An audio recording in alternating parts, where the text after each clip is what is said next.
சங்கீதம் 73:25 வசனம் சொல்லுகிறது, என் பிதா வாசம் செய்கிற வீடுன்னு சொல்லப்படுகிறது. 1 யோவான் 5:7 நீங்க பார்க்கும்போது அங்கதான் பிதா இருக்கிறார். ஹல்லேலூயா. அங்கிருந்தா பரிசுத்த ஆவியானவருடைய வார்த்தை வருகிறது. அங்கிருந்தா குமாரன் பூமிக்கு வந்தார். அங்கதான் பரிசுத்த ஆவியும் இருக்கிறது. அங்க பிதா குமாரன் பரிசுத்த ஆவி செயல்படுகிற ஒரு இடம் தான் கைவேலை இல்லாத கட்டப்பட்ட ஒரு வீடு. அந்த வீட்டுக்கு தான் உங்களை என்னை அழைக்கிறார்.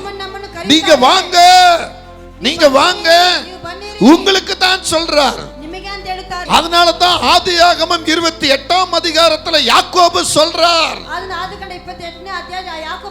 இது என் தேவன் வாசம் பண்ணுகிற வீடு.